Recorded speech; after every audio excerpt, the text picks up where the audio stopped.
그들이 가버나움에 들어가니라. 예수께서 곧 안식일에 회당에 들어가 가르치시매 무사람이 그의 교훈에 놀라니 이는 그가 가르치시는 것이 권위 있는 자와 같고 서기관들과 같이 아니함일러라. 마침 그들의 회당에 더러운 귀신 들린 사람이 있어 소리질러 이르되, 나사렛 예수여, 우리가 당신과 무슨 상관이 있나이까? 우리를 멸하러 왔나이까? 나는 당신이 누구인 줄 아노니 하나님의 거룩한 자니이다. 잠잠하고 그 사람에게서 나오라.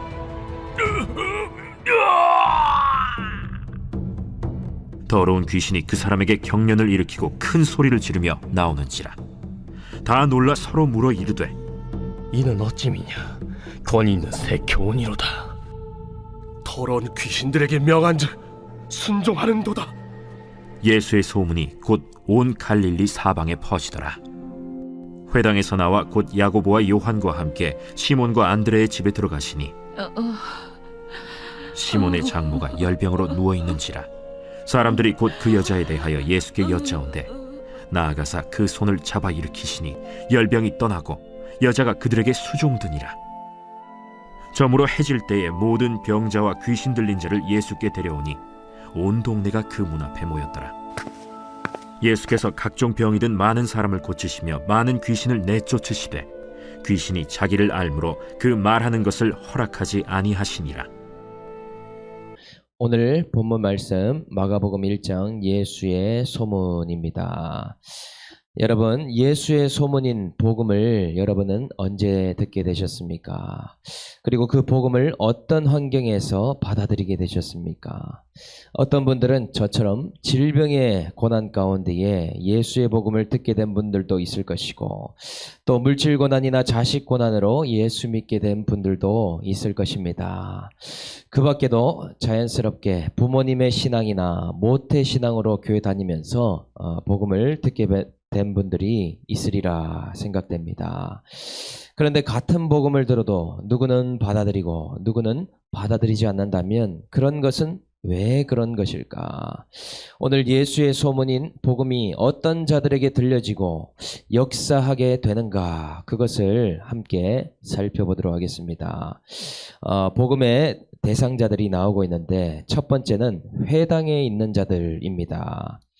회당은 오늘날 성전 예배당을 말하죠. 21절부터 한번 보겠습니다.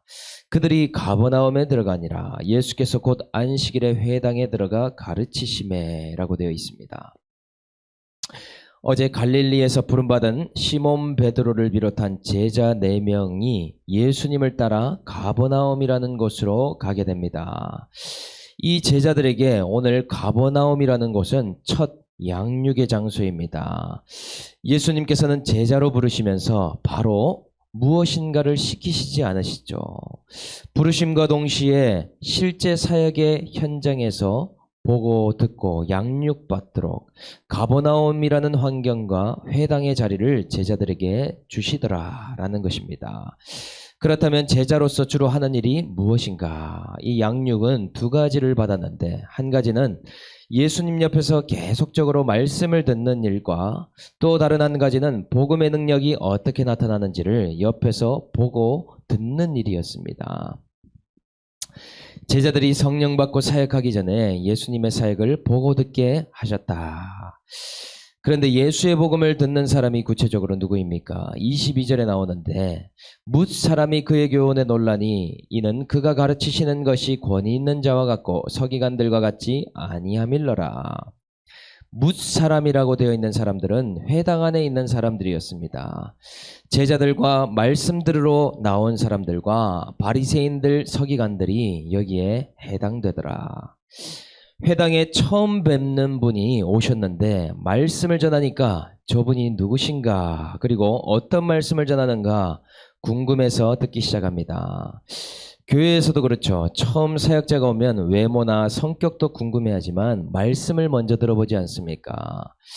이 회당에서 예수님의 말씀을 듣다가 크게 놀라는 일이 생깁니다. 오늘 무엇 때문이라고 이야기하고 있습니까? 그의 교훈에 논란이 권위가 있고 서기관과 다르다라고 논란 이유를 두 가지를 기록합니다. 말씀에서 나오는 권위가 있고 서기관에서 들어본 적 없는 신기한 말씀을 하셨다. 예수님에서 나오는 이 말씀이 기존에 서기관과 바리새인들이 전하던 말씀과는 너무나 다르더라라는 것이죠. 서기관들은 그 당시에 예수와 복음이 없는 구약적 신앙을 갖고 있었기 때문에 표면적으로 보면 율법적이고 다소 행위적인 계명의 메시지를 전했을 가능성이 큽니다. 또 속마음은 기득권을 유지하기 위해서나 사람들의 평가와 인정을 받기 위해 사역을 했습니다. 자신들이 말씀을 모르고 있지 않다는 것을 증명하고 사람들의 평가에 굉장히 예민하게 반응을 했다. 그리고 어떻습니까? 자신들도 하지 못하는 것을 전하다 보니 예수님이 너희들도 매지 못하는 멍에를 지게 한다고 엄청 책망을 받게 되었죠. 복음의 특징이 이처럼 자신이 경험한 만큼 누린 만큼 증거할 수 있다라는 특징이 있습니다. 그러다 보니 예수님이 전하시는 복음의 메시지는 실로 충격적인 것이었죠. 어제 처음 전하신 말씀처럼 회개하라 하나님 나라가 가까웠느니라. 예수님 자신이 말씀 자체이실 뿐만 아니라 성령과 교제함으로 아버지께 들은 대로 전하니 그 메시지에는 신적인 권위와 지혜가 있었습니다. 그래서 사람들이 놀랄 수밖에 없었다라는 것이죠. 이 회당에 그렇게 많은 사람들이 있었고 말씀을 들었어도 모두가 복음의 주인공이 되지 못했습니다. 이 많은 회중 중에 오늘 이 복음이 들린 사람 세 부류의 사람이 나오는데 그 첫 번째가 가버나움 회당에 있었던 제자들이었다. 제자들 중에서도 가룟 유다처럼 말씀이 안 들리는 제자도 있지만 부르신 그 자체로 말씀의 환경에 두시고 보고 듣는 모든 것이 양육과 훈련이 되게 하신 것이 축복입니다. 여러분, 우리들도 큐티를 묵상하면서 구속사의 말씀이 다르다, 권위가 있고 놀랍다, 말씀이 좋다 생각합니다. 그런데 거기까지 머무는 경우들이 참 많더라는 것이죠. 회당 안에 있는 사람들처럼 다양한 이유로 올해는 말씀을 좀 들어봐야 되겠다, 예배당에 나가서 기도도 좀 해야 되겠다, 다양한 이유로 성전에 사모함으로 옵니다. 그런데 실제는 어떻습니까? 복음의 이 혜택을 받지 못하고 듣는 것으로 그치는 경우가 참으로 많더라. 그것을 어떻게 합니까? 말씀에 놀라긴 해도 변화가 없다라는 것이죠. 듣고 깨달아도 적용이 없습니다. 딱 거기까지만 깨닫고 이 정도면 됐다, 만족을 한다는 것입니다. 이것이 회당 신앙이라는 것이죠. 여러분에게 주님이 주신 가버나움과 회당이 있습니까? 오늘 그렇다면 말씀으로 잘 양육받는 제자로 훈련받아야 됩니다. 오늘 그런 자리로 한 가지 역할을 부름받았다면 사역하고 봉사하기 전에 먼저 말씀의 양육을 잘 받아가십시오. 섬김보다 사역보다 양육이 먼저다라는 사실입니다. 회당 신앙만 갖고 있으면 잠깐은 좋은 것 같지만 고난이 오고 사건이 오면 주님을 떠나게 됩니다. 큐티의 말씀이 내 말씀이 되도록 한 가지를 붙들고 매일 씨름하고, 그리고 여러분, 회당 안에 아무개가 아니라 예수님의 제자로 성장해야 된다. 여러분, 제자가 되는 올해 한 해로 여러분 이 시간들을 사용할 수 있기를 주님의 이름으로 축복합니다. 복음의 대상자 두 번째는 귀신 들린 자입니다. 되게 의외의 인물이죠. 23절, 마침 그들의 회당에 더러운 귀신 들린 사람이 있어 소리질러 이르되. 회당에 여러 사람이 모였는데 귀신에 사로잡혀 있는 한 사람이 있었던 것 같습니다. 그런데 예수님 자체가 세상의 빛이시기 때문에 어둠이 견디지를 못하죠. 오랜 시간 사람이 없던 캄캄한 동굴에 사람이 들어와 랜턴을 비춘다고 생각해 보십시오. 그 속에 살던 박쥐와 바퀴벌레들이 혼비백산하며 도망가지 않겠습니까? 오늘 귀신이 그런 모습을 보이고 있습니다. 그런데 왜 이런 일이 있게 주님이 하고 계신가? 이제 구원의 시간표가 되어서 복음의 능력을 나타낼 시간이 되었다. 그래서 귀신을 드러내시고 사용하고 있는 것입니다. 귀신도 도구이죠. 이 귀신 들린 자를 치료하실 뿐만 아니라 복음의 사역의 모델로 쓰시려고 미리 세팅해 놓으셨다. 이 귀신 들린 자가 뭐라고 합니까? 24절에 나사렛 예수여 우리가 당신과 무슨 상관이 있나이까? 우리를 멸하러 왔나이까? 나는 당신이 누구인 줄 아노니 하나님의 거룩한 자니이다. 예수님께서 하나님의 아들이라는 사실을 제자들이 먼저 알아본 것이 아닙니다. 누가 먼저 알아봤는가? 귀신 들린 자 속에 귀신이 가장 먼저 알아보았다라는 것이죠. 영적인 일은 영적으로 캐치가 됩니다. 하나님의 아들이 이 땅에 육을 입고 오신 이유가 마귀를 멸하러 오셨다는 그 비밀까지도 귀신이 귀신같이 알고 사람들 앞에서 말하고 있더라. 그런데 사단 마귀의 말에서도 그들이 하는 일이 무슨 일인지를 오늘 드러내고 있습니다. 오늘 귀신이 이야기하고 있죠. 우리가 당신과 무슨 상관이 있나이까? 귀신이 하는 일은 분명합니다. 그들이 하는 일은 예수와 상관없는 인생을 살다가 마치도록 역사한다. 고린도후서 4장에도 나오죠. 이 세상의 신이 믿지 않냐는 자들의 마음을 혼미케 하여 그리스도의 영광의 복음의 광채가 비치지 못하게 하노라. 그러니까 말씀을 듣고 회당 중심의 신앙생활을 하는데도 예수와 상관없이 하나님의 뜻과 상관없이 살게 역사한다. 주여 주여 한다고 구원받는 것이 아니죠. 예수와 상관이 있어야 구원이 받습니다. 예수 믿고 성령의 인도함 받으며 하나님 뜻대로 순종하고 살아가는 자 구원과 관계가 있다는 것이죠. 이 일에 지금 사단마귀가 최선을 다한다. 교회도 못 나오게 역사하겠지만 교회 나오는 것까지도 괜찮다. 신앙생활이라는 것을 하는데 표면적으로만 하게 만들어서 그 결론이 예수와 실제적으로 연결되지 못하도록 한다. 그런데 때가 되니 예수님이 이 귀신을 쫓아내버리십니다. 25절 26절에 예수께서 꾸짖어 이르시되 잠잠하고 그 사람에게서 나오라 하시니 더러운 귀신이 그 사람에게 경련을 일으키고 큰 소리를 지르며 나오는지라. 예수님이 그 사람 안에 있는 귀신을 꾸짖듯이 엄히 선포를 하시는데 갑자기 거품을 물고 발작을 일으키며 그 사람에게서 귀신이 나오더라는 것이죠. 복음이 들어가니 영광의 광채가 들어가며 귀신이 그 사람 안에 있기를 버티지를 못하고 있습니다. 아까는 말씀을 들어서 사람들이 권위가 있음에 놀랬다면 이번에는 귀신 들린 자에게 행하시는 일을 보고 놀라게 됩니다. 27절에 다 놀라 서로 물어 이르되 이는 어찌미냐 권위 있는 세교원이로다. 더러운 귀신들에게 명한 듯 순종하는도다. 복음의 주인공과 구경꾼의 차이는 예수의 복음을 받아들이고 그 속에 어둠이 드러나는가 드러나지 않는가, 누리는가 누리지 못하는가로 구분됩니다. 복음의 말씀 앞에 내 죄와 추악한 영들이 드러나면 청소가 되면서 거룩한 성전이 되어가는 것인데 복음을 누리지 못하고 또 내 속에 악과 이 더러운 것들이 드러나지 않으니 숨기며 구경꾼의 인생을 살게 되더라. 이들은 어떻습니까? 옆에서 많은 궁금증이 있고 어떻게 저런 일이 일어나는가 신기해하며 설명을 듣기도 하고 설명을 해보려 노력은 하나 자신은 그냥 구경꾼으로 살아갈 뿐입니다. 그런데 주님 보시기에 구원하기 쉬운 사람과 어려운 사람은 어떤 사람이겠습니까? 이 귀신 들린 자는 이미 드러났기 때문에 주님이 구원하기가 너무 쉬운 사람이더라 라는 것입니다. 주님 보시기에 구원하기 힘든 큰 귀신 들린 자, 군대 귀신 들린 자가 누구냐? 회당에서 율법을 전하며 판단 정죄하고 자기 기득권에 속고 살아가는 바리새인과 서기관입니다. 아까 귀신들이 주장했죠. 예수여 당신이 나와 무슨 상관이 있나이까. 예수의 말씀이 자신과 상관없다고 하는 귀신의 속은 바리새인 서기관들. 이들이 가장 치유하기 힘든 자들이더라.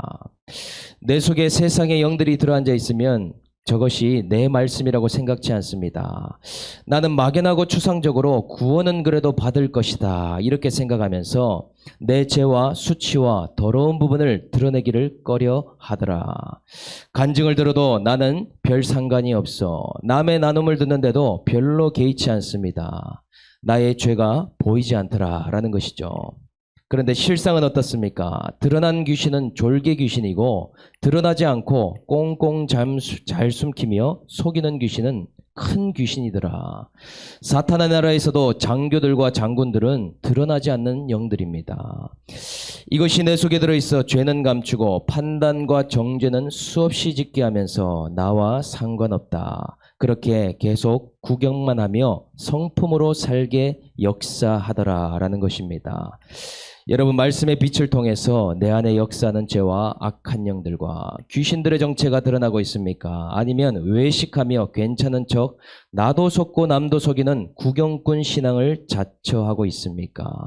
오늘 그것을 예수께 가지고 나와 복음의 주인공으로 거듭나시기를 주 이름으로 축복합니다. 세 번째 복음의 대상은 열병으로 누워있는 시몬의 장모입니다. 29절 30절에 보니 회당에서 나와 곧 야고보와 요한과 함께 시몬과 안드레의 집으로 들어가시니 시몬의 장모가 열병으로 누워 있는지라. 예수의 소문을 듣게 된 다른 주인공이 등장하는데 누구냐? 이 사람은 시몬의 장모입니다. 어떤 이유인지 모르지만 열병을 앓은 지 꽤 오래된 것 같습니다. 일어나서 예수님을 맞이하지 못할 정도로 병세가 악화되어 있는 상태더라. 이렇게 예수님의 제자로 부름받아도 집에 아픈 가족이 있을 수 있고 힘든 고난의 문제가 있을 수 있습니다. 문제는 고난의 문제가 있냐 없냐, 질병이 큰가 작은가 이런 것이 문제가 아니고 예수님의 소문인 복음이 들어갈 문이 열려 있는가 닫혀 있는가, 이것이 더 중요하다. 이제 그 무엇으로도 손을 써서 안 돼서 그 문제 때문에 예수 믿을 준비가 되었는가, 절대치 고난이 찼는가 하는 것이 더 중요하다는 것이죠. 그것이 준비가 안 되면 아무리 문제가 많이 오고 사건이 와도, 그리고 열병의 할아버지가 와도 예수를 받아들이지 않을 수 있습니다. 그런데 예수님이 오시자 오늘 어떤 일을 하고 계신가? 30절 후반부부터 보면 사람들이 곧 이 여자에 대해서 예수께 여짜온대. 31절 나아가사 그 손을 잡아 일으키시니 열병이 떠나가 여자가 그들에게 수종드니라. 그 자리에 있던 시몬과 가족들은 이미 손 쓸 것을 다 써보고 이제 예수님만 소망이 되신다 생각할 때, 유일한 해결책이다 생각할 때 이 예수님께 여짜왔다라고 기록합니다. 이 여자를 어찌하면 좋겠습니까? 물었다는 것이죠. 그때 예수님은 시몬의 장모를 손잡아 일으키며 열병을 치유해 주십니다. 이렇게 자꾸 내 인생에 해결할 수 없는 문제가 올 때 이것은 예수를 믿어야 될 사건이고 예수께 소망을 둬야 될 사건이라는 것을 우리는 깨달아야 됩니다. 내 힘으로 내 노력으로 해결해봐도 안 되면 주님의 뜻을 구하고 물으며 여짜오되라는 일을 계속 해야 된다는 것이죠. 그것이 사도 바울처럼 육체의 가시를 주어서 은혜의 통로로 쓰시기 위함인지 아니면 때가 되어서 치유해 주실 문제인지를 먼저 물어봐야 됩니다. 오늘 열병이 떠난 시몬의 장모는 얼마나 감사한지 온전하게 되어 예수님의 수종을 들고 그들과 함께 온 자들을 수발드는 그런 모습을 보여주고 있습니다.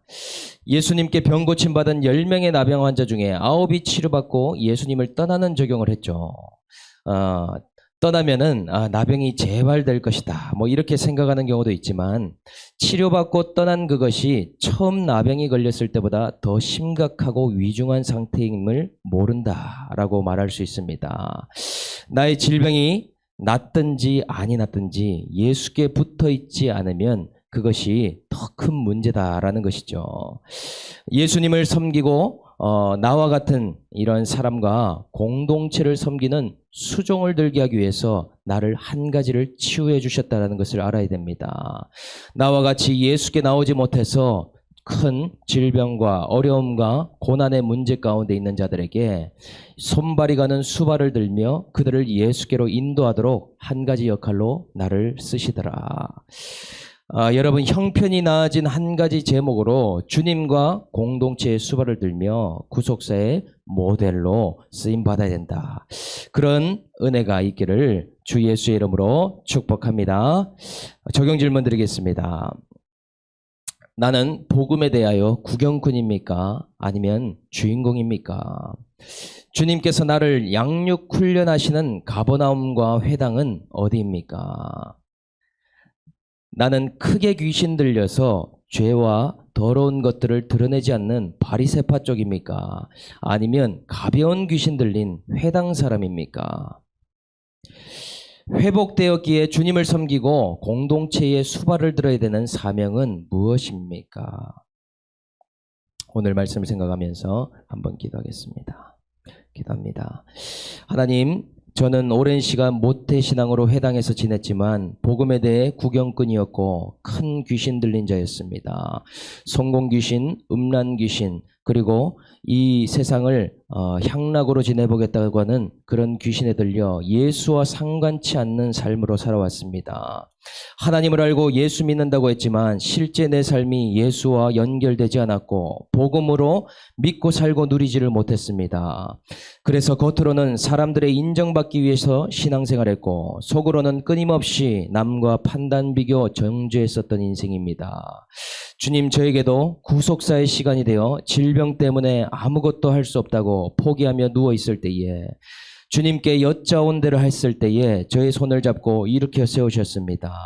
그리고 이것이 주님을 따르며 공동체에 수발드는 역할로 쓰임받는 일이라 오늘 말씀하십니다.